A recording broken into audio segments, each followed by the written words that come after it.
The following is a sports presentation of KULP, the Rice Belt's recognized leader in sports programming. This week on Ricebirds, I caught up with former Ricebird quarterback and current Ricebird coach, Eliot Babcock.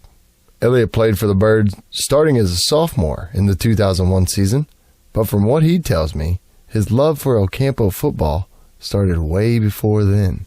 Coach, when did you start going to Ricebird games, you would say? As early as I can remember. We moved here when I was about 4 years old, and just like everybody else in the town, we went to the football games. That's what you did on Friday. Is there any player that you might remember? Might come to a shock for a few people. Some people might not even know him, but Mikey Mahalik was a guy that stood out to me when I was young. He was one of the smallest guys on the field, but he'd come flying off the edge and he'd lay out and he blocked field goals. That was his job. I remember, being in the living room, laying out on the couch, acting like I was blocking field goals or extra points. And it's kind of funny now with, being a defensive guy. I hate seeing scores. Back then I used to love seeing people score on the Ricebirds because I knew I'd get a chance to see him come flying off the edge like Superman and go block one. So wasn't a quarterback, wasn't a running back. It was a guy that blocked extra points and field goals. That's great. Hey, speaking of the Birds, what years and what positions did you play varsity ball for the Birds? 2001, 2002, 2003, quarterback, kicker, punter. Did you have a coach maybe in your playing days that gave you some advice that might have stuck with you? It'd be safe to say I had a lot of coaches that played big, influential roles in my life, considering that's what I chose to do and kind of follow the path of some of those guys. I have to say Coach Gillis and what are you going to do if something bad happens? I mean, that was always a way of getting people mentally prepared, mentally tough, getting a pout about it. It was something bad happened, how are you going to react? That's something that stuck with me for my life on, off the field. So part of coaching entails teaching as well. Tell me maybe a teacher that, when you look back at it, that might have had an influence on you. Oh, man, there was plenty of them that straightened me out along the way. I always say, and I've told you before, that, if it wasn't for your mom, I'd still be stuck in algebra. She'd, be there for long hours if I came in the morning to do it. I still think she says I'm the only guy that she ever had that as soon as the test hit my desk, I gave it a look, turned it to the back, raised my hand, said, when's the makeup? So she was always there for me, helped me out, and taught me how to get my stuff, so that would be my one. So tell me maybe a few memories from your playing days. Do you have any stories for the listeners?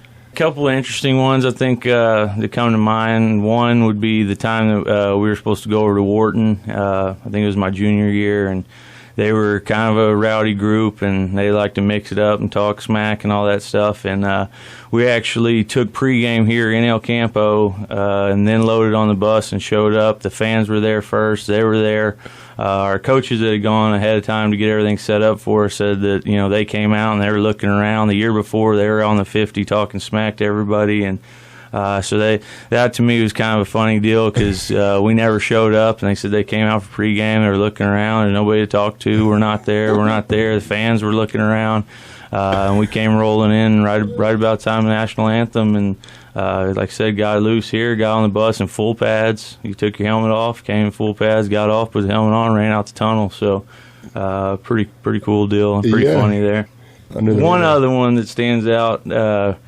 It's kind of a funny deal that most people don't know about is one time I decided to do my own onside kick. The coaches didn't know. Nobody knew. We had onside kick before a couple times. We practiced it, and I felt pretty good about it. And so we went ahead, and I looked up, and I said, man, it's there. I got this. And so I ran up there and onside kicked, and I was going to recover it myself. And I went, and these guys closed in on it. Thank God it bounced off one of their guys, and one of my buddies bailed me out because had we not gotten that, I could imagine the talking to I would have got when I got back to the sideline. But like I said, we got lucky and we got the ball, so I don't think anybody knew it. And lucky for me, I played offense, so I got to stay on the field when we had the ball, and I didn't have to talk to coach for about 4 or 5 more plays. Last question here for you. Is there anything that you would say to the young Ricebird out there. Speaking of young Ricebirds, we got your son here, Cam, with us. Is there anything that you would say to the young guys out there that might just be starting football that look to be a star like you were one day? I mean, I think first off, saying star might be a little too much, but I do appreciate it. But just, I think with everybody in El Campo and the whole scene and the way that people embrace it and love it, I mean, it's a special place. You know, to be able to sit here and say, "Oh, this was my guy. I like this. I like that. I've watched the Ricebirds." I know that there's kids out there that the same thing. They're growing up. It's different here. It's not like a lot of other places where it's no fan base. I mean, the kids grow up here. They know the players. Mm-hmm. Leor, I went to his birthday party. Michael Perry was there. I mean, we thought that was the greatest thing ever. His mom got football signed from him, and I mean, just the little things like that. It's just a part of what makes El Campo special, and that does lead into having a good program and having people that care and willing to work hard and put your body on the line for the team. So as far as just talking to the younger guys, I mean, just get after it, work hard. So that's what I would leave you with to the little guys, man. If you want it, work for it. Anything's possible. Last but certainly not least, Coach, is there anyone you'd like to give a shout-out to? Absolutely. I'd like to give a shout-out to my dad, Doug Babcock. I know you're listening. Appreciate your support, listening from the house. That's going to wrap up Week 10 of Retro Birds. Special thanks to Coach Eliot Babcock for giving me some time to get an interview with him this week. Big thanks, of course, to all former Birds who gave me the opportunity this season to get to hear plenty of great stories throughout El Campo football history.